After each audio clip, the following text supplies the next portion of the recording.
Então, olá a todos da turma de Eletrofisiologia Cardíaca e Neural, né? Vimos já a parte de transmissão nervosa, né? No que nos competia aí a N1. Vimos aí a questão da polarização e potenciais de membrana, né? Os fenômenos elétricos que acontecem na membrana para que muitas vezes a informação seja transmitida entre uma célula e outra. Quando nós formos falar da eletrofisiologia cardíaca, não vai ser diferente, tá? Como nós já viemos construindo essa base de saber o que é polarização, despolarização, repolarização, saber qual é a influência da entrada ou saída de íons pela membrana, o que é que se abre, o que é que se fecha, a função dessa movimentação dos íons para a formação do potencial de ação. Quando eu falo da transmissão e do comportamento rítmico do coração, não vai ser diferente, tá bem? Em um dos questionamentos que eu fiz no estudo dirigido anterior, né, da aula passada, só para enfatizar, nós vamos trabalhar bem vagarosamente esse conteúdo, para a gente não jogar muito conteúdo e embananar aí a forma da percepção do conhecimento, tá? Então, hoje eu vou trabalhar exclusivamente a questão da geração desse pulso, tá? Desse sinal, desse marco elétrico cardíaco e a transmissão, certo? Por quem é que gera esse impulso, como é que é feita essa transmissão e o que gera no coração, propriamente dito, né? Então, um dos questionamentos que eu fiz foi qual é a classificação celular das células do coração, né? Coração basicamente é formado por células musculares, né? Alguns especializados na transmissão de impulsos nervosos, como essas que eu vou falar mais adiante, mas basicamente são células musculares estriadas, tá? Então não são células, apesar dela ter contração involuntária, nós não conseguimos acelerar ou diminuir a frequência cardíaca pela nossa vontade, né, psíquica. A gente vai ter que ter um estímulo. Então, ela não é controlada, ela é controlada pelo sistema nervoso, chamado sistema nervoso autônomo, né? Então, são nervos que podem ser simpáticos ou parasimpáticos. Lembrando que o sistema nervoso autônomo, ele é controlado a partir da liberação, né, e transmissão da informação por neurotransmissores. Então, o sistema nervoso simpático, nós temos a noradrenalina como o neurotransmissor que vai ser liberado, e o parasimpático nós temos a acetilcolina. Então, isso vai acelerar ou diminuir o ritmo cardíaco. Então, ele é controlado pelo sistema nervoso autônomo, tá? No sistema nervoso autônomo simpático, ele é controlado por 3 nervos cranianos, tá? Aliás, 3 nervos cervicais, tá?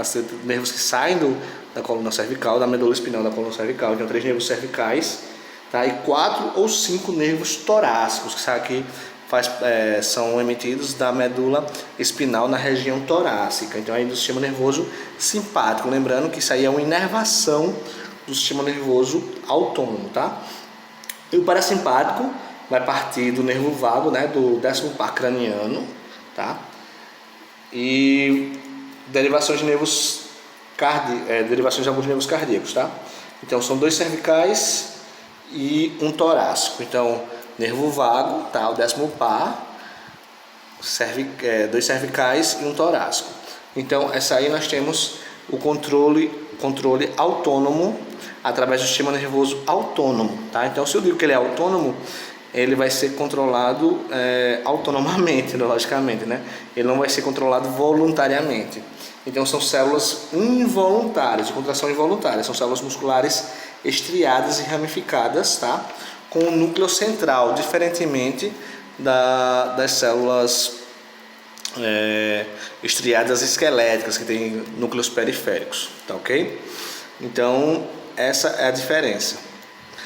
Quando eu falo em composição, né, anatômica, isso aí é só uma revisão bem básica. Na composição anatômica nós temos 2 átrios e 2 ventrículos separados por septo, tá? Septo, nós temos aí o septo interventricular e interatrial. Então só vou ter a comunicação entre o átrio direito e o ventrículo direito, e o átrio esquerdo e o ventrículo esquerdo. Em condições normais, condições não patológicas, nunca ao contrário, tá? Então, nem entre átrios, nem entre ventrículos. Então, aqui eu tenho a veia cava superior, veia cava inferior, que traz o sangue venoso, desemboca o sangue venoso no átrio direito, passa para o ventrículo direito. O ventrículo direito aqui não está representado, mas eu tenho aqui a veia, a artéria pulmonar. Essas artérias pulmonares vão levar sangue venoso para os pulmões, vai ter a hematose e vai voltar para o ventrículo esquerdo. Quando chegar no ventrículo esquerdo, através da veia pulmonar, vai passar para o ventrículo, o átrio esquerdo, através da veia pulmonar, vai passar para o ventrículo esquerdo, do ventrículo esquerdo, através da artéria aorta, vai sair para todo o corpo, tá? Sangue oxigenado. Então, chega sangue venoso, passa para o ventrículo, do ventrículo passa através das artérias pulmonares para os pulmões. Oxigena, volta o sangue arterial no átrio esquerdo, do átrio esquerdo o sangue arterial passa para o ventrículo esquerdo, do ventrículo esquerdo sai através da aorta para todo o corpo, né? A grande circulação e a pequena circulação. Então, a grande circulação vai a circulação sistêmica, né? Vai do ventrículo esquerdo voltando ao átrio direito, e a pequena circulação, a circulação pulmonar, sai do ventrículo direito voltando ao átrio esquerdo, tá? Sai sangue venoso, volta sangue arterial, sai sangue arterial, volta sangue venoso, ok? Então, quando eu falo agora em fibras musculares excitatórias e condutoras, tá? Eu estou falando de algumas células cardíacas especializadas, tá? Que tem a função de produzir e transmitir impulsos elétricos, tá? E tem a interação com o miocárdio, gerando a contração, tá? Então vejam bem, eu tenho como células autorrítmicas, ou seja, aquelas que não precisam de um estímulo externo para gerar seu potencial de ação. Eu tenho o nodo sinoatrial, que fica abaixo da desembocadura da veia cava superior, tá? Nodo sinoatrial. Eu tenho o nodo átrio-ventricular, tá? Eu tenho as vias de conduções entre os nodos, tá? Então, vias de conduções internodais, que passa a transmissão de um nodo para o outro. E eu tenho o feixe de His, que sai do nodo atrioventricular, vindo pelo septo e se ramificando para o ventrículo direito e para o ventrículo esquerdo, através das fibras de Purkinje. Então, fibras de Purkinje estão aqui, tá? Fibras de Purkinje. Então, aqui nós temos a composição. Então, nodo sinoatrial, nodo atrioventricular.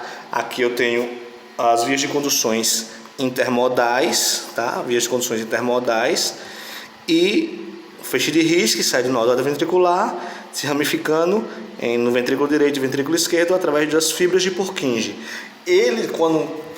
Essas geradoras e condutoras, quando propagam o potencial de ação, elas vão gerar contratilidade no músculo cardíaco, tá? Então, existe um pouco de atraso quando... Isso aqui é bem lógico. Quando eu gero aqui o potencial de ação e transmito para o nodo atrioventricular, eu gero potencial de ação, mas também transmito para o átrio esquerdo. Ou seja, eu vou gerar esse potencial de ação induzindo a contratilidade dos átrios, vou ter um pouco de atraso conduzindo para o nodo